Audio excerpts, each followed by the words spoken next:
ابے کون الو کا پٹھا کرا شادی؟ نہیں کروں گا میں کسی سے بھی شادی، کبھی نہیں کروں گا سوائے میرے۔ اوہ روفی، آئی لو یو، مجھے معلوم تھا۔ دیکھو فریال، میں ملنا چاہتا ہوں تم سے آخری بار۔ بکو مت، یہ آخری بار کیا ہوتا ہے؟ ہمیں ملنے سے کون روک سکتا ہے؟ ہاں، تمہارا وہ مجازی خدا، میرا رقیب روسیہ۔ اوفو، اتنے ایموشنل کیوں ہو رہے ہو آج؟ میں نے انکار تو نہیں کیا نا؟ اچھا بتاؤ کہاں ملو گے؟ وہیں۔ اوکے، ٹائم بتاؤ، میں آتی ہوں۔ 6 بجے ابھی۔ میں وہاں جا کے بیٹھ جاتا ہوں اور بیٹھا رہوں گا رات 8 بجے تک۔ کیوں؟ رات بھر کیوں نہیں؟ اچھے چاہنے والے ہو تم۔ اس نے شوقی سے کہا اور فون بند کر دیا۔ اگرچہ مجھے اس کے وعدے پر ذرا بھی یقین نہ تھا، مگر میں ٹاور برج کے اس ریسٹورینٹ میں جا کر بیٹھ گیا جہاں سے میں اس راستے پر نظر رکھ سکتا تھا جدھر سے اسے آنا تھا۔ اس وقت 6:10 ہوئے تھے۔ خود مجھے کچھ اندازہ نہ تھا کہ میں یہاں کب تک انتظار کروں گا۔ 8 بجے کی بات تو میں نے ویسے ہی کہہ دی تھی۔ نارمل ویٹرس نہیں تھی، آرڈر لینے سے زیادہ اندیا لینے والی پرتبسم ادا کے ساتھ وہ میری طرف آئی تو میں نے اسے بڑی رکھائی کے ساتھ واپس بھیج دیا۔ ابھی میں کسی کا ویٹ کر رہا ہوں۔ فوری طور پر میرا چائے اور کافی پینے کا موڈ نہ تھا۔ یوسف کا آنا مجھے اچھا لگا تھا، اس کے جانے سے میں اداس ہو گیا تھا۔ اس کا اور میرا ساتھ پرائمری اسکول سے شروع ہوا اور میٹرک پاس کرنے تک رہا۔ بلحاظ فطرت ہم بیشتر معاملات میں اختلاف رکھتے تھے۔ میں پڑھاکو تھا اور اسے مجبوراً پڑھنا پڑ رہا تھا، چنانچہ میں اپنا ہوم ورک کرنے کے بعد اس کی مدد کرتا تھا۔ ہر امتحان سے پہلے اپنے ساتھ اس کی تیاری بھی کراتا تھا۔ میں ڈویژن کے اور فرسٹ آنے کے چکر میں رہتا تھا اور اسے صرف پاس ہونے سے غرض تھی۔ اس کی خواہش ہوتی تھی کہ 1/3 نمبر حاصل کرنے کے لیے صرف 1/3 نصاب پر محنت کرے، اور وہ بھی تعلیمی سال کے 1/3 دنوں میں۔ یعنی اسکول میں اگر 6 مہینے پڑھائی ہوتی تھی تو وہ 2 مہینے پڑھ کے پاس ہونا چاہتا تھا۔ باقی 4 مہینے اس کی ساری توجہ غیر نصابی سرگرمیوں کی طرف رہتی تھی، مثلاً کرکٹ اور آوارہ گردی۔ ہر امتحان سے پہلے میں نصاب کا نچوڑ 10 سوالات کی صورت میں نکالتا تھا اور اسے یقین دلاتا تھا کہ پرچے میں 7 ضرور آئیں گے، اور چوائس کا مطلب ہے پرچہ 100% یہی ہوگا۔ پھر وہ اطمینان سے 5 سوالات کاٹ دیتا تھا۔ او یار فیکے، مروا مت دینا، بس 5 سوال پکے پکے ہو جائیں تو سمجھ لے بیڑا پار۔ 50% میں سے 33% تو نمبر مل ہی جائیں گے نا۔ میں اسے 5 کی تیاری کراتا۔ عام طور پر میرا گیس صحیح ہوتا تھا، مگر اس کے باوجود نقل میں مجھے اس کی مدد کرنا پڑتی تھی۔ اس کام میں وہ جینیس تھا اور ایسے طریقے ایجاد کر لیتا تھا کہ ماہرین بھی دم بخود رہ جاتے تھے۔ اس کے باوجود کبھی وہ ایک پرچے میں بھی فیل ہو جاتا تو مجھ سے لڑتا تھا۔ وہ یار فیکے، اچھی دوستی نبھائی تو نے، وہ مروا دیا نا، بڑا قابل کا بچہ بنتا تھا۔ تو یار میرا کیا قصور؟ تو اور نہیں تو کیا میرا قصور ہے؟ میں نے وہی لکھا جو تو نے بتایا، پھر نمبر کیوں نہیں آئے؟ لکھنے والا تو خود تھا، پتہ نہیں کیا لکھا ہوگا تو نے۔ او اب ایسا بھی نہیں کہ مجھے لکھنا پڑھنا نہیں آتا۔ اب 1 ہفتہ تک مصیبت رہے گی میرے گھر میں، شودروں والا سلوک ہوگا میرے ساتھ، جوتے الگ پڑیں گے، صرف تیری وجہ سے۔ مجھے کیوں الزام دے رہا ہے؟ کاپی نکلوا لے۔ کاپی تو نکلوا لوں، مگر جواب غلط نکلے تو کیا ہوگا؟ بڑا رسک ہے یار اس میں، گھر جا کے دگنے جوتے پڑیں گے۔ میں مار پیٹ میں کمزور تھا۔ ایسے متعدد مواقع آئے جب بزدلی سے کام لینے کے باوجود کوئی زبردستی گلے پڑ گیا۔ میری سوجی ہوئی ناک یا پھٹے کپڑے دیکھ کر یوسف پہلے تو بڑی لان تان کرتا تھا۔ ابے پھر مار کھا کے آ گیا سالے، بے غیرت، ڈوب جا کے۔ تیرے ساتھ میری جو بے عزتی ہوئی ہے نا، ایسے دوست ہیں اس کے۔ جو لفظ وہ استعمال کرتا وہ بڑا عام فہم تھا، آج بھی انہی معنوں میں استعمال ہوتا ہے۔ اگلے دن وہ میری حمایت میں فوج کشی کرتا اور دوست کے دشمنوں کا حشر نشر کر دیتا۔ یہ دوستی ایسے ہی جڑ پکڑتی گئی، لیکن دوستی کے اس شجر کا سایہ میرے اور اس کے خاندانوں تک نہ پھیلا، حالانکہ ہم رہتے بھی ایک ہی گلی میں تھے۔ اس کی بہت سی وجوہات تھیں۔ یوسف کے ابا کا تعلق قریش برادری سے تھا۔ ان کی گوشت کی دکان پہلے گلی کے موڑ پر تھی، پھر وہ مین مارکیٹ میں چلے گئے۔ اگلے 10 برسوں میں انہوں نے اپنے بھائیوں کی مدد سے شہر کے دیگر علاقوں تک کاروبار کو پھیلا دیا۔ ان کی بڑی خواہش تھی کہ بچے کاروبار میں ان کے توسیع پسندانہ عزائم کا ساتھ دیں، لیکن بیوی کے سامنے ان کی ایک نہ چلی۔ ماں نے صاف کہہ دیا کہ تم خود کو لاکھ قریشی صاحب کہو، لاکھوں کما لو، مگر یہاں ہاتھ سے کام کرنے والے کو نہ عزت ملی ہے نہ ملے گی۔ زبانی باتیں لوگ جتنی چاہے کر لیں، مگر بچے ان پڑھ اور اسی پیشے میں رہے تو ہمیشہ قصائی کہلائیں گے، اور کسی تعلیم یافتہ مہذب اور اچھے گھر میں انہیں قبول نہیں کیا جائے گا۔ وہ تو اللہ کا شکر ہے کہ بیٹی کوئی نہیں دی، ورنہ جاتی ہماری جیسے کسی گھر میں۔ اس کی سوچ غلط نہیں تھی۔ یہ منافق معاشرہ کسی حق حلال کی روزی کمانے والے کو نام کی عزت تو دیتا ہے، پر دل سے عزت دار تسلیم نہیں کرتا۔ نائی کو باربر، حجام، خلیفہ، ہیئر ڈریسر، ہیئر اسٹائلسٹ، کچھ بھی کہیں، ایک رشوت خور قسم کا کلرک بھی بڑی حقارت سے کہتا ہے میں آمدنی کو کیا دیکھوں، ہے تو وہ نائی کی اولاد نا۔ ماں کی وجہ سے بچوں نے پڑھا اور اعلیٰ تعلیم حاصل کی، ظاہر ہے پھر وہ دکان پر باپ کے شریک کار نہ بن سکے۔ جب ہم نے میٹرک کر لیا تو یوسف کے والد ایک دن فریادی بن کر ابا سے ملے۔ ابا نے میٹرک کے امتحان میں یوسف کی کامیابی پر انہیں مبارکباد پیش کی۔ ماشاءاللہ اچھے نمبر لیے ہیں۔ اجی رشید صاحب، کیا کریں ہم اچھے نمبروں کا، ہمیں تو فکر پڑ گئی آگے کی۔ کیوں قریشی صاحب کیا ہو گیا؟ ارے اولاد کس لیے ہوتی صاحب؟ اس لیے نا کہ بڑھاپے میں ماں باپ کا سہارا بنے۔ جی وہ تو انشاءاللہ بنیں گے، جی خاک بنیں گے۔ ہم نے سوچا تھا کہ بچے بڑے ہوں گے تو ہمارا ہاتھ بٹائیں گے، کاروبار ترقی کرے گا، مگر ماں نے ڈال دیا انہیں پڑھنے لکھنے کے راستے پر۔ یوسف بھی ضد کرے کالج جانے کی۔ تو یہ تو اچھی بات ہے۔ کیا اچھی بات ہے صاحب؟ پڑھ لکھ کے کیا کرتا ہے آدمی؟ وہی نوکری۔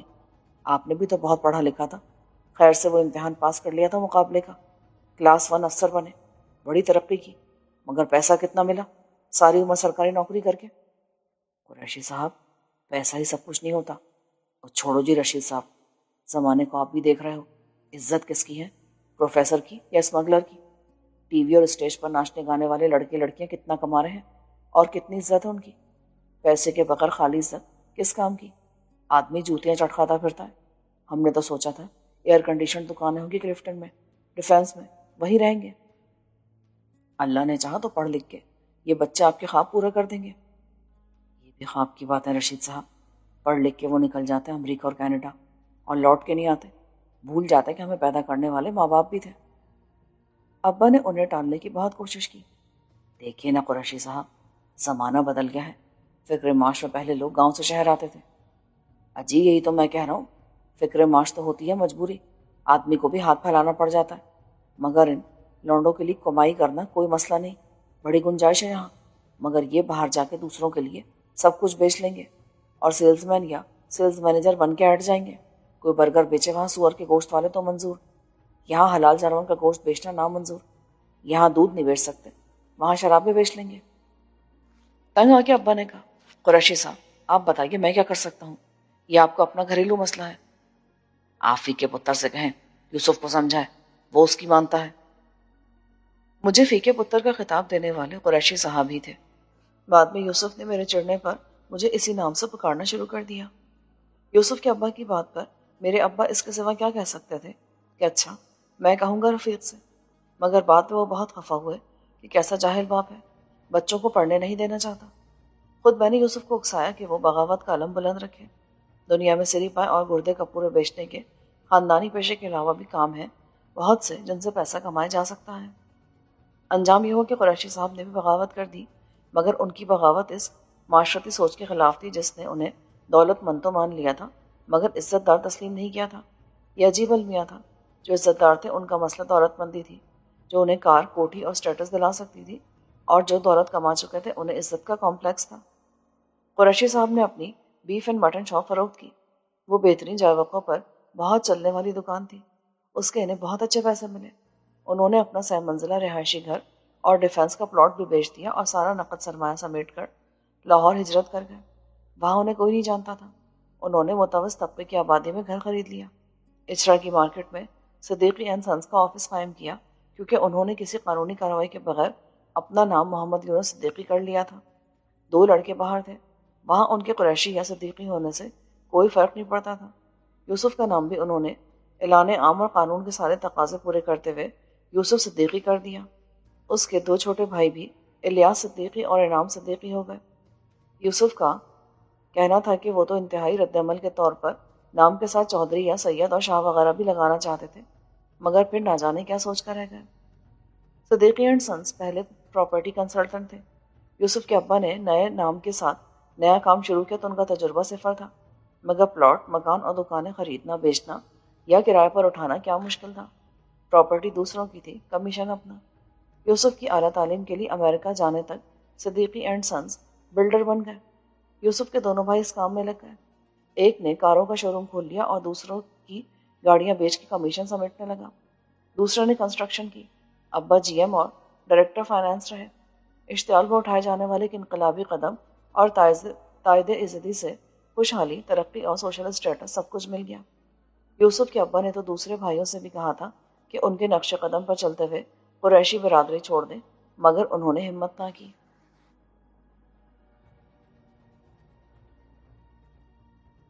آج یہ سب یاد کرتے ہوئے مجھے ایک بات کا شدت سے احساس ہوا کہ سب والدین کی جذباتی مجبوریاں ایک ہی ہوتی ہیں، خواہ وہ یوسف کے ابا کی طرح قصائی ہوں یا میرے ابا کی طرح CSS افسر۔ وہ اپنے بچوں کو اپنے ساتھ دیکھنا چاہتے ہیں۔ یوسف کے ابا تعلیم کے اس لیے خلاف تھے کہ بچے خاندانی پیشہ ہی نہیں، انہیں بھی چھوڑ دیں گے۔ ایسا ہی ہوا تھا، اور اب پہلے سے زیادہ ہو رہا تھا۔ انہوں نے بڑی ہوشیاری سے 2 بچوں کو روک لیا، ورنہ یہ بات یقینی تھی کہ یوسف کے دونوں چھوٹے بھائی بھی باہر چلے جاتے۔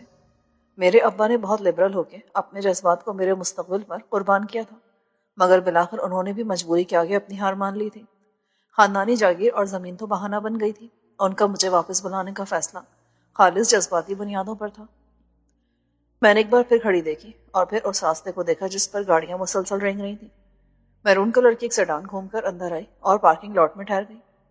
پھر میں نے اس کے چہرے کی ایک جھلک دیکھی اور مایوسی کا سارا غبار ایک دم چھٹ گیا۔ کسی ضرورت کے بغیر اپنے بالوں پر ہاتھ پھیرا، ٹائی کی نوٹ درست کی اور اس کے استقبال کے لیے شیشے کے خودکار دروازے کی طرف گیا جو بڑی خاموشی سے ہر آنے جانے والے کو راستہ دیتا تھا۔ وہ اپنی نازک اور اجلی ریشمی لبس والی کمر کے خم کو ہلکا سا بل دے کر کار سے اتری، شوفر سے کچھ کہا اور پھر متلاشی نظروں سے ہر طرف دیکھتی ہوئی آگے بڑھی۔ اس کی ساڑی کا رنگ زرد تھا، کسی حد تک شوق بسنتی رنگ جو نیلے بادلوں کے پس منظر میں اور بھی نکھرا ہوا لگتا تھا۔ کاستی رنگ کے چھوٹے چھوٹے پھولوں کی ایک بیل تھی جو ساڑی کے ساتھ ساتھ بند کھاتی اس کے قوس در قوس جسم کے گرد لپٹتی جاتی تھی۔ فریال کو یہ ساڑی میں نے انڈیا سے منگوا کے اس کی منگنی پر تحفے میں دی تھی۔ 10 کنال پر محیط لاہور میں کیلوری گراؤنڈ کے ایک قصر عالیشان میں وہ اپنے منگیتر صفدر سلطان مرزا کے ساتھ بڑی تمکرت اور شان دلربائی کے ساتھ کھڑی تھی۔ اسے دیکھ کر میں سخت حسد محسوس کرتا تھا اور احساس کمتری میں مبتلا ہو کے اسے قتل کرنے کے خطرناک منصوبے بنانے لگتا تھا۔ وہ میری طرح ہینڈسم ہیرو تو ہرگز نہ تھا، تعلیم بھی اس کی واجبی سی تھی، مگر وہ ذہین اور دولت مند تھا، جدی پشتی وڈیرا تھا۔ شہر کی طرف آنے کے لیے وہ زمیندار سے صنعتکار بن گیا۔ اس نے عملی سیاست میں حصہ نہیں لیا، مگر سیاسی اور حکومتی حلقوں سے رابطے خوب استوار کیے اور اپر ٹاس کو حاصل ہونے والی تمام مراد اسے خود بخود حاصل ہوتی رہیں۔ زندگی میں رنگینی اور دلبستگی کا راستہ اس نے ایک فلم کا اعلان کر کے نکالا۔ چند سالوں میں وہ فلم ساز سے ہدایت کار بھی ہو گیا۔ فریال جیسی نہ جانے کتنی حسیناؤں کو وہ ایک گلیمر سے بھرپور زندگی کے خواب دکھا کے میرے جیسے عاشقان صادق سے چھین چکا تھا۔ بڑی تحقیق کے بعد میں نے فریال کے سامنے 3 لڑکیوں کے نام پیش کیے تھے جن سے صفدر سلطان مرزا گزشتہ 7 برسوں میں منگنی کا ڈرامہ کر چکا تھا، مگر فریال نے میرے سنسنیخیز انکشافات کو ہنس کے ٹال دیا اور میری ناک پکڑ کے کہا، یار ایک ڈرامہ مجھے بھی تو کرنے دو، ایسی رونی شکل مت بناؤ۔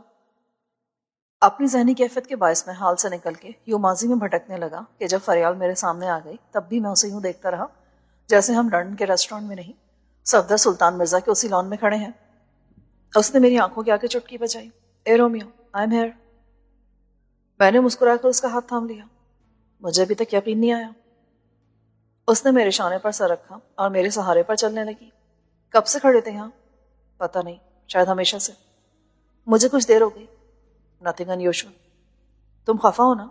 بالکل بھی نہیں، انتظار کرنا مجھے اچھا لگتا ہے۔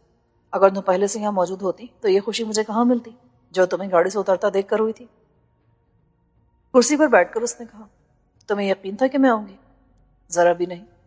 لندن میں 6 سال ہو گئے مجھے، 100 بار وعدہ کیا ہوگا تم نے، ملی ہو 11 مرتبہ، کہو تو تاریخ اور دن بھی بتا دو۔ تم ملنے کی بات کرتے ہو، فون پر تم سے بات کرتے ہوئے بھی مجھے اتنا محتاط رہنا پڑتا ہے۔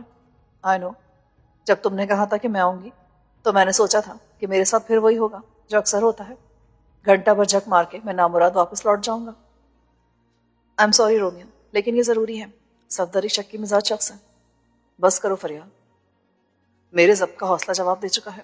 یہ بھی سوچا تھا میں نے کہ آج آخری موقع ہے تم سے بدلہ لینے کا، میں نہ جاؤں، ایک بار تو تمہیں بھی مایوس لوٹنا پڑے، پھر تمہیں احساس ہوگا کہ اس مایوسی میں کتنا دکھ، کتنا غصہ اور شکست کی کتنی جھنجھلاہٹ شامل ہوتی ہے۔ پھر کیوں آ گئے؟ آئی جسٹ ڈونٹ نو، شاید اس لیے کہ میں الو کا پٹھا ہوں۔ میری بیچارگی کا احساس یقیناً تمہیں بہت خوشی دیتا ہوگا۔ ایسا مت کہو پلیز۔ تم نہ بزدل ہو نہ بے وقوف۔ بزدل میں ہوں کہ ابھی تک کچھ بھی نہیں کر سکا سوائے بے وقوف بننے کے۔ کتنی بار میں اپنی مجبوری بتا چکی ہوں تمہیں، تم سمجھتے اچھی طرح؟ نہیں فری، میرا ذہن یہ بات بالکل قبول نہیں کرتا کہ کوئی لڑکی جو تمہاری طرح پڑھی لکھی ہو، ذہین ہو اور لندن میں رہتی ہو، وہ اتنی بے بس ہو سکتی ہے جتنی وہ عورت جو کسی وڈیرے کی نجی جیل میں ہو۔ کیا کر سکتا ہے آخر وہ حرامزادہ؟ وہ سب کچھ کر سکتا ہے، مروا سکتا ہے مجھے اور تمہیں۔ رہنے دو، ایسا ہوتا تو وہ مجھے کب کا مروا چکا ہوتا، اور کیا فائدہ سے جینے کا، روز روز کے مرنے سے ایک بار مرنا اچھا۔ فضول باتیں مت کرو، ہم کیوں مرے آخر؟ میری یہ احتیاط صرف تمہیں بچانے کے لیے تھی۔ تمہیں یہ یقین کیوں ہے کہ اسے کچھ معلوم نہیں؟ آخر 6 سال سے میں یہاں ہوں۔ اگر اسے ذرا سا بھی شک ہوتا تو نتیجہ اب تک سامنے آ جاتا۔ اس کے جاسوس اور مخبر پہلے دن رات مجھ پر نظر رکھتے تھے۔ تمہارے بارے میں اسے رپورٹ ملتی رہتی تھی کہ تم امریکہ میں ہو، پھر یہ پتہ چلا تھا کہ تم نے وہیں ملازمت کر لی ہے۔ تمہیں کیسے پتہ چلتا تھا ان رپورٹس کا؟ یہ رپورٹیں میرا شوفر دیتا تھا۔ شوفر کو اس نے رکھوایا تھا؟ نہیں، رکھا تو میں نے خود تھا، اس نے پیسہ دے کر خرید لیا۔ آدمی بے وقوف ہے۔ میرے گھر کے فون پر صفدر کو ہر بات بتاتا تھا۔ میرے بیڈ روم کا فون الگ ہے، وہ لاؤنج کے فون پر بات کرتا تھا، اور وہ بھی رات 1-2 بجے، جب پاکستان میں شام کے 7-8 بجے کا وقت ہوتا تھا۔ میں نے باہر والے فون کا کنیکشن لیا مگر ایسے کہ پتہ نہ چلے، اور ایک کیسٹ ریکارڈر اپنے کمرے میں لگا لیا۔ روز صبح اٹھ کے گزشتہ رات کی گفتگو سن لیتی تھی، اور اگر یہ راز فاش ہو جاتا پھر؟ کیسے فاش ہو جاتا؟ میرے بیڈ روم میں جا سکتا ہے کوئی تمہارے سوا؟ ویٹرس نے ہمارے درمیان کافی اور سینڈوچ رکھ دیے، غور سے فریال کو دیکھا اور ستائش کے انداز میں سر ہلا کر چلی گئی۔ اب تمہیں اندازہ ہو گیا نا کہ تم نے کتنی بڑی حماقت کی تھی؟ بہت چالاک سمجھتی تھی نا خود کو؟ کتنا مہنگا پڑا یہ ڈرامہ۔ اس نے دھوکہ دیا مجھے۔ وہ کافی پیتے ہوئے باہر دیکھتی رہی۔ فارسی میں کہتے ہیں چاہ کن راہ چا درپیش، جو دوسروں کے لیے گڑھا کھودے خود اس میں گر جاتا ہے۔ گڑھا اس نے کھودا ہے خود اپنے لیے۔ کیا فائدہ خود کو دھوکہ دینے کا فری؟ اس نے تم کو اپنی فلم میں ہیروئن بنانے کا وعدہ کیا تھا، لیکن اس کی قیمت وہ مجھ سے پہلے وصول کرنا چاہتا تھا۔ ایسا تو ہوتا ہے، ہر جگہ اور سب کے ساتھ ہوتا ہے۔ چانس کیا صرف خوبصورتی اور اداکاری کی صلاحیت پر ملتا ہے۔ یہ جو بڑی بڑی نامور ہیروئنز ہیں آج، انہوں نے معمولی لائٹ مین سے ہدایت کار تک سب کی شرط بلا چو چرا منظور کی۔ پردے پر نظر آنے سے پہلے کس کس کے ساتھ نظر آئیں؟ تم اتنی بھولی تو نہیں تھی کہ یہ سب تمہیں معلوم نہ ہو؟ ایگریمنٹ میرے والد نے سائن کیا تھا تمہاری رضامندی سے۔ بہت خوش تھی تم۔ میں انکار نہیں کر سکتی تھی۔ بکواس مت کرو میرے سامنے۔ کیا ہوتا اگر تم انکار کر دیتی؟ وہ جان سے مار ڈالتا تمہیں۔ تم تو سمجھ رہی تھی کہ پہلی فلم کی ریلیز کے ساتھ ہی تم فلمی آسمان کا سب سے روشن ستارہ بن جاؤ گی، ایشوریہ رائے آف پاکستان کہلاؤ گی۔ میری غلطی کو معاف نہیں کر سکتے؟ ایک غلطی؟ جب اس نے اپنی منگنی کا جال پھینکا تھا تو میں نے تمہیں خبردار کیا تھا یا نہیں؟ منگنی کا ڈرامہ رچا کے وہ پہلے بھی نہ جانے کتنی لڑکیوں کو اپنی حوث کا نشانہ بنا چکا تھا، پر تم نے میری ایک نہ سنی۔ اپنی عقل اور ہوشیاری پر بڑا ناز تھا نا تمہیں۔ تم نے کہا تھا کہ میں بھی تو ڈرامہ کر رہی ہوں۔ ادھر فلم مکمل ہوئی، ادھر ڈرامہ ختم۔ بے وقوف پاگل لڑکی۔ باپ 1 لاکھ روپے ایڈوانس لے کر شراب پی گیا اور تمہیں کنویں میں دھکا دے کر خود قبر میں جا لیٹا۔ نہ فلم بنی، نہ تمہاری جان چھوٹی۔ مجھے بالکل اندازہ نہیں تھا کہ وہ اتنا ضدی اور سرپرا ہے، اتنا منتقم مزاج ہے۔ بابا ایسے ہی ہوتا ہے عیاش وڈیرے۔ ایک عورت ان کی انا کی شکست کا سبب بن جائے، ناممکن۔ ان کی دولت اور ان کی طاقت کے سامنے کون ٹھہر سکتا ہے؟ عورت ان کے نزدیک پاؤں کی جوتی ہوتی ہے، خواہ وہ مس یونیورس کیوں نہ ہو، اسے وہ سر پر نہیں چڑھنے دیتے۔ تم اس کے لیے چیلنج بن گئی ہو۔ اب تمہارے لیے نجات آسان نہیں ہے فریال۔ یہ منگنی کیسے توڑو گی تم؟ اس نے آنکھوں میں آ جانے والے آنسو ٹیشو پیپر سے صاف کیا۔ میں سب ٹھیک کر لوں گی رومیو، مجھے تھوڑا سا وقت اور دو۔ اتنی جلدی مت کرو۔ جلدی؟ 4 سال گزر گئے ہیں اور تم کہتی ہو جلدی؟ میرے پاس اب بالکل وقت نہیں ہے۔ میں نے تمہیں بلانے کے لیے جھوٹ نہیں بولا تھا۔ میں صبح واقعی جا رہا ہوں اور میرے واپس آنے کا بھی کوئی امکان نہیں ہے۔ شاید یہ ہماری آخری ملاقات ہو۔ وہ مجھے دیکھتی رہی۔ مجھے اس لیے آنا پڑا کہ فون پر تم بہت سیریس لگ رہے تھے۔ فریال، میں سیریس ہوں۔ نہیں، تم ایسا نہیں کر سکتے۔ تم مجھے ایسے چھوڑ کر نہیں جا سکتے۔ میں آئی ول کل یو۔ اس نے میز پر آگے جھک کر میرا کالر پکڑ لیا۔ ڈونٹ بی میڈ، لوگ دیکھ رہے ہیں۔ دیکھتے رہے، مجھے کسی کی پرواہ نہیں۔ مجھے بتاؤ تم کیوں کر رہے ہو آخر ایسا؟ اوکے بتاتا ہوں، ذرا آرام سے بیٹھو پلیز۔ نہیں، پہلے کہو کہ تم نہیں جاؤ گے۔ اس نے مجھے جھٹکا دیا اور پھر مجھ سے لپٹ گئی۔ لندن میں کوئی جذباتی منظر کسی کے لیے بھی باعث تشویش نہیں ہوتا، خصوصاً عشق کی وارفتگی کا۔ میں نے فریال کو اٹھایا اور کھینچ کر اپنے ساتھ ٹیرس پر لے گیا کیونکہ وہ زاروں قطار رونے لگی تھی۔ بالآخر جب اس کے آنسو تھمے تو میں نے اسے ریسٹ روم میں بھیج دیا جو لیڈیز کے لیے مخصوص تھا۔ وہ 10 منٹ بعد اپنا میک اپ ٹھیک کر کے نکلی تو خاصی سنبھل چکی تھی۔ میں نے بہتر سمجھا کہ اسے کہیں اور لے جاؤں۔ دریا کے کنارے کی طرف چلتے ہوئے میں نے کہا، یہ گاڑی کس کی تھی؟ میرون والی۔ ڈاکٹر شائستہ کی۔ میری گاڑی اس کے کلینک کے باہر کھڑی ہے۔ میں نے افسوس اور جھنجھلاہٹ میں سر ہلایا مگر فریال کو کچھ کہنے سے گریز کیا۔ وہ خاصی تھکی ہوئی لگ رہی تھی اور کچھ ڈپریشن کا شکار تھی۔ ہم دریا کنارے خوبصورت باغ کی ایک بینچ پر بیٹھ گئے، وہیں جیسے ہم نوجوان تھے یا بوڑھے۔ نوجوان اس منظر کا حصہ ہونے کے باوجود یہ منظر نہیں دیکھ رہے تھے، وہ ایک دوسرے کی آنکھوں میں خواب دیکھ رہے تھے۔ بوڑھے اس دنیا پر الوداعی نظریں ڈالتے محسوس ہوتے تھے جو رفتہ رفتہ ان سے چھوٹتی جا رہی تھی۔ تم کچھ دن تو ٹھہر سکتے ہو میری خاطر؟ نہیں، کل الگ صبح میری فلائٹ ہے۔ اس کا رنگ پھیکا پڑ گیا۔ رفیق، جہاں اتنے دن گزرے وہاں چند روز۔ کیا ہوگا چند روز بعد فری؟ کچھ بھی نہیں۔ تم یہ بات اچھی طرح جانتی ہو کہ میرے باپ نے مجھے 7 سمندر پار کیوں بھیج دیا تھا، حالانکہ میں ان کا اکلوتا بیٹا تھا۔ پاکستان میں میری جان کو ایک نہیں 2 جان لیوا بلائیں چمٹ گئی تھیں، ایک گروہی سیاست اور دوسری تم۔ کیا میں بلا ہوں؟ بڑی خوبصورت قاتل بلا، ایسی حسین ناگن کہ جس کا ڈسا پانی بھی نہ مانگے۔ تم نے مجھے بھری جوانی میں ڈس لیا تھا۔ آج 6 سال بعد تمہارے عشق کا زہر میرے خون میں اور جسم کے ہر مسام میں ایسے رچ بس کے ہے کہ نہ میں مر سکتا ہوں نہ جی سکتا ہوں۔ پتہ نہیں میری زندگی کیسے گزرے گی۔ ایسی مایوسی کی باتیں کیوں کرتے ہو؟ پھر کیا کروں؟ جاگتی آنکھوں سے خواب دیکھتا رہوں؟ ہمیں کوئی انتہائی قدم بھی اٹھانا ہوگا، مثلاً چلو ہم شادی کر لیں۔ اچھا، وہ کیسے؟ جیسے سب کرتے ہیں، نکاح مسجد میں ہو جاتا ہے 2 گواہوں کے سامنے، ورنہ تم آ جاؤ بارات لے کر میرے گھر، اور اس کے بعد کیا؟ شادی کر کے جائیں گے کہاں رہیں گے؟ اتنی بڑی دنیا ہے۔ ہاں، چلے جائیں گے تمہارے ماموں کے گھر امریکہ۔ ماموں؟ کون سے ماموں؟ George Bush.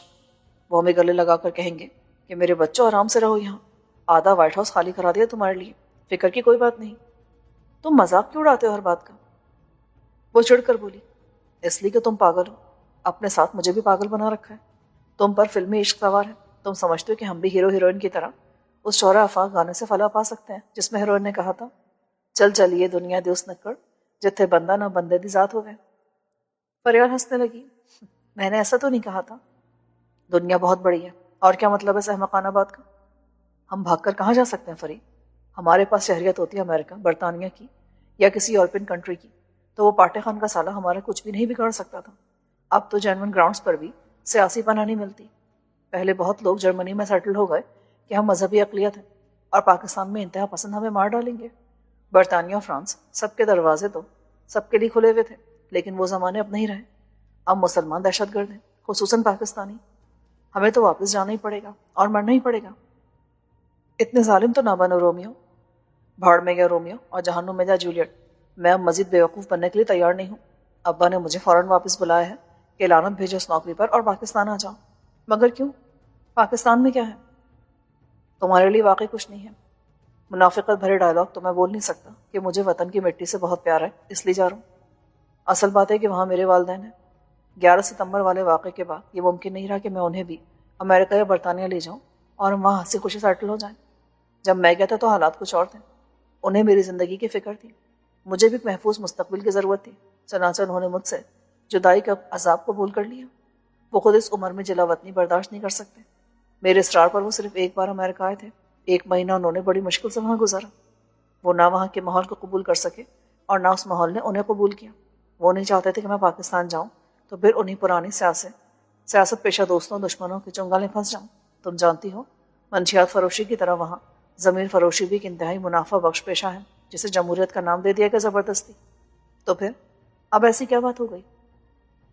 میں نے اسے بتا دیا جس حد تک مجھے معلوم تھا۔ میری نظر گھڑی پر بھی تھی، اب 9 بج رہے تھے۔ فریال کو توقع ہوگی کہ اب میں اسے کسی اچھی سی جگہ پر ڈنر کے لیے لے جاؤں گا، مگر میں نے اسے بتا دیا کہ آج رات میرے سب دوست ایک الوداعی پارٹی میں شریک ہوں گے، چنانچہ 10 بجے تک مجھے واپس جانا ہوگا۔ کچھ عجیب سی کہانی ہے، ناقابل یقین۔ وہ بولی، ہاں، میری اور تمہاری کہانی بھی تو ایسی ہے۔ کیا کرو گے واپس جا کے؟ وہی جو میرے والدین چاہیں گے۔ Good boy. فرض کرو کہ انہوں نے کہا، برخوردار نور چشم، ہم نے تمہارا رشتہ تمہاری امزاد سے طے کر دیا ہے، وہی جسے تم اللہ میاں کی بھینس قرار دیتے ہو۔ تو میں کہوں گا جیسا آپ کی مرضی، میں انکار نہیں کر سکتا۔ جھوٹ، بکواس، مجھے معلوم ہے تم ایسا نہیں کر سکتے۔ کیوں نہیں کر سکتا؟ اگر تم نہیں تو پھر کیا فرق پڑتا ہے، کوئی بھی ہو۔ اگر میری پسند نہیں تو پھر ان کی پسند صحیح، وہ تو خوش ہو جائیں۔ 10 سال پہلے میری ماں نے خواب دیکھنے شروع کیے تھے، میرے سر پر صحرا سجانے کے، چاند سی بہو لانے کے، اپنے پوتے پوتیوں کے ساتھ کھیلنے اور انہیں لاڈ سے بگاڑنے کے۔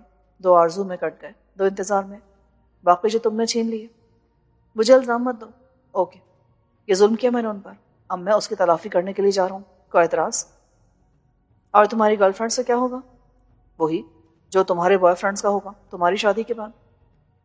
اگر تم کسی میم کو شادی کے بعد اپنے ساتھ لے جاتے تو کیا ہوتا؟ مثلاً وہ لارڈ کی بیٹی عائشہ، وہ اسے بھی گلے لگاتے۔ والدین بڑے مجبور ہوتے ہیں، خصوصاً وہ جن کا ایک ہی بیٹا، بہت قابل رحم ہوتے ہیں وہ انہیں جتنا بلیک میل کرنا چاہے کر سکتا ہے۔ خود کئی بار انہوں نے مجھ سے پوچھا کہ آخر تم چاہتے کیا ہو؟ اور کوئی لڑکی نہیں دنیا میں، ولایت میں بھی کوئی پسند نہیں آئی تمہیں؟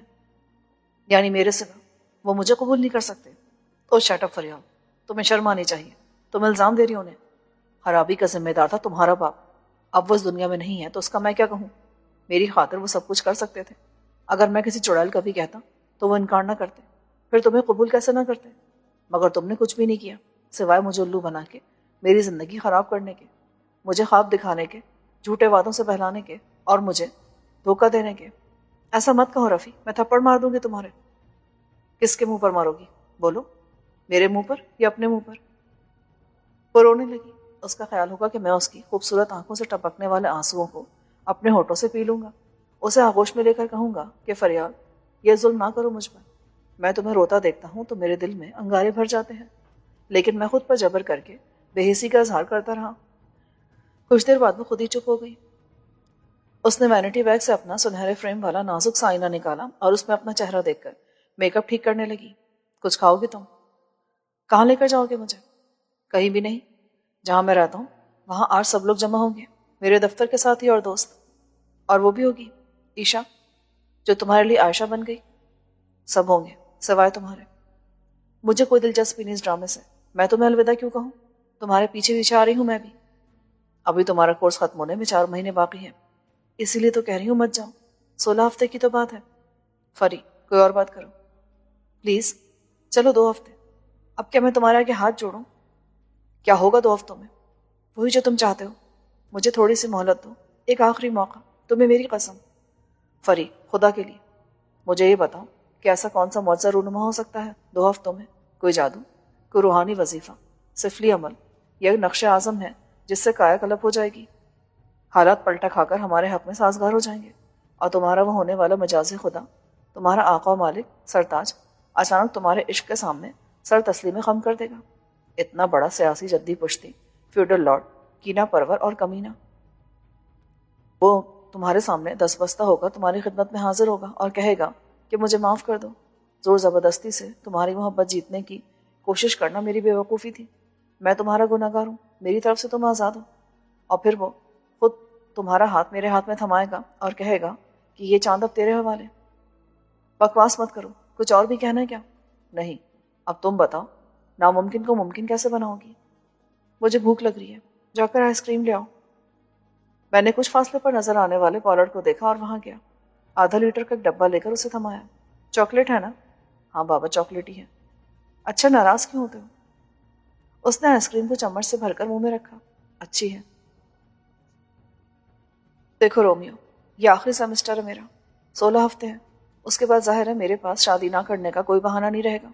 اس ضدی آدمی نے میرے انکار کو اپنی انا کا مسئلہ بنا لیا۔ اس نے واضح الفاظ میں بتا دیا تھا کہ وہ مجھے مہلت دیتا رہے گا، میں جتنی چاہوں، یہاں تک کہ میرے پاس سارے بہانے ختم ہو جائیں تو بالآخر مجھے اس کو قبول کرنا پڑے گا۔ بات صرف وقت اور حوصلے کی ہے۔ یعنی یہ ہو سکتا ہے کہ 10 20 50 سال ایسے گزر جائیں، مگر یہ نہیں ہو سکتا کہ اس کی منگیتر سے کوئی شادی کر لے۔ اس کی فطرت کا یہ پہلو بعد میں میرے سامنے آیا ہے۔ وہ بہت خطرناک آدمی ہے اور اسی لیے میں نے تمہارے معاملے میں بہت احتیاط سے کام لیا ہے۔ اس کے لیے مجھے خود پر بھی بہت جبر کرنا پڑا۔ آئی نو فریال، اور اسی لیے ذہنی طور پر میں بہت پہلے تمہارے عشق سے طائب ہو گیا تھا۔ میں چاہتا تھا کہ تم زندہ رہو، خود مجھے بھی مرنے کا شوق نہیں تھا۔ صورتحال آج بھی وہی ہے۔ ہاں، مگر اب ہمیں صورتحال کو بدلنا ہوگا۔ سنا تم نے؟ ہاں سنا، لیکن تم بھی سن لو کہ میں بہت کم ہمت اور بزدل ہوں۔ میں ذرا بھی ہیرو نہیں ہوں، مجھے محبت میں جان کا سودا قطعی منظور نہیں۔ تم مجھے کم عقل اور بے وقوف بھی سمجھ سکتی ہو، کہ مجھے انتقال پرملال کے سوا کچھ نظر نہیں آتا۔ آخر ہم ہی کیوں مرے؟ اس نے آئس کریم کے خالی کپ کو حسرت سے دیکھا۔ اس لیے کہ عاشقی کی روایات ہی ایسی ہیں، محبت کرنے والے ہی مرتے ہیں۔ آج تک کسی فلمی داستان میں عشق کے ہیرو نے اپنے رقیب روسے کا مرڈر نہیں کیا۔ پر یہ کسی صدی ہے ڈارلنگ، اب چراغ تلے نہیں، چراغ کے اوپر اندھیرا ہوتا ہے۔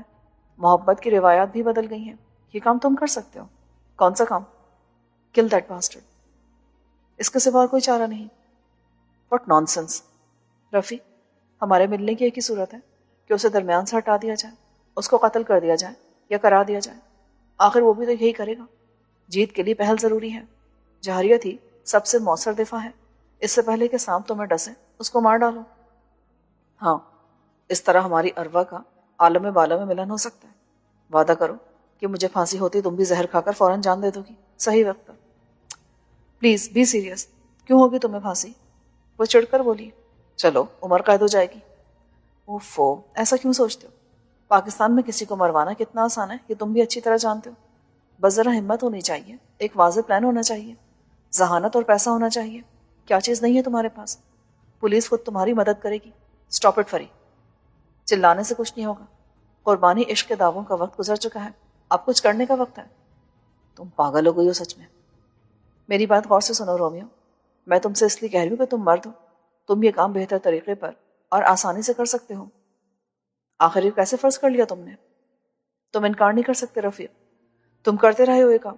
تم جانتے ہو یہ کام کون لوگ کرتے تھے یا کراتے تھے۔ اس وقت کسی کو راستے سے ہٹانے والوں کی منزل تھی سیاست۔ ان کا جذبہ اتنا قوی تھا، وہ اپنی خواہش و طلب کی شدت میں کسی بھی انتہا تک جانے کو ضروری سمجھتے تھے۔ تم ان کے مقصد سے اختلاف کر سکتے ہو، کہہ سکتے ہو کہ سیاست میں جمہوریت کا اصول چلنا چاہیے، مگر محبت میں سب جائز ہے۔ All is fair in love and war. کیا غلط ہے؟ بولو۔ میری مزاحمت کمزور پڑنے لگی۔ فریال کے دلائل مجھے اپیل کر رہے تھے۔ میں نے نفی میں سر ہلایا۔ یہ سب اتنا آسان نہیں ہے فری۔ کیوں؟ کیا تم اتنے گئے گزرے ہو صفدر سلطان مرزا کے مقابلے میں؟ وہ تمہیں مار سکتا ہے، تمہاری محبوبہ کو قتل کر سکتا ہے، اور تم صرف ڈر سکتے ہو، مقابلے کا نہیں سوچ سکتے۔ کیا ہے اس کے پاس جو تمہارے پاس نہیں ہے؟ فریال، مجھے سوچنے سمجھنے کا موقع دو۔ میرے پاس نہ عقل ہے نہ تجربہ۔ میں پلان تو کر سکتی ہوں مگر تمہاری طرح نہیں۔ میں نے سنا ہے کہ کرائے کے قاتل بھی ہوتے ہیں، اسلحہ بھی کرائے پر ملتا ہے، مگر مجھے معلوم نہیں کہاں۔ اگر تم پاکستان جا رہو تو سمجھو میدان جنگ ہے جہاں تمہیں 4 مہینے میں دشمن کو نیست و نابود کرنا ہے، اس طرح کہ تم پکڑے نہ جاؤ۔ یہ واحد راستہ ہے ہمارے سامنے۔ تم مرد ہو، تم نے چوڑیاں پہن لی تو مجھے ہی کچھ کرنا پڑے گا۔ میں ایسے نہیں مروں گی رومیو، میں اسے مار کر مروں گی۔ انجام سے میں نہیں ڈرتی، یا تم یا موت۔ ایسا مت کہو فری، تم کو کچھ بھی کرنے کی ضرورت نہیں۔ تم میری ہو، تمہیں مجھ سے کون چھین سکتا ہے؟ کوئی بھی نہیں۔ اور اتنے عرصے بعد مجھے یہ بتانے کی ضرورت نہیں رہی کہ میں کسی اور کی نہیں ہو سکتی، کسی اور کے ساتھ زندگی گزارنے کے لیے زندہ رہنے کا تصور بھی نہیں کر سکتی۔ یہ بات ابھی صفدر سلطان مرزا نہیں جانتا، لیکن تم جانتے ہو کہ میں کس انتہا تک جا سکتی ہوں، جانتے ہو نا؟ 4 مہینے ہیں تمہارے پاس، پھر میں کچھ کروں گی۔ میں نے اقرار میں سر ہلا دیا۔ لندن میں اس سے آخری ملاقات نے میری محبت کو میرے لیے مقصد حیات بنا دیا تھا، آرزو کو یقین میں بدل دیا تھا۔ اب میں جانتا تھا کہ مجھے کیا کرنا ہوگا۔ جو مقصد میرے والدین نے میرے سامنے رکھا تھا اس کے اسباب اچانک پیدا ہوئے تھے۔ بظاہر ایسا ہی لگتا تھا، لیکن میری واپسی بھی بے سبب نہیں تھی۔ اسباب قدرت نے بہت پہلے طے کر دیے تھے۔ ایک وقت پر وہ سامنے آ گئے۔ میں نے کہا چلو میں تمہیں چھوڑاؤں۔ وہ مسکرا کر میرے گلے لگی۔ میں چلی جاؤں گی۔ اس نے مجھے شب بخیر کہا جیسے ہمیشہ کہتی تھی، خدا حافظ یا الوداع نہیں کہا۔ ہم جدا کب ہوتے ہیں؟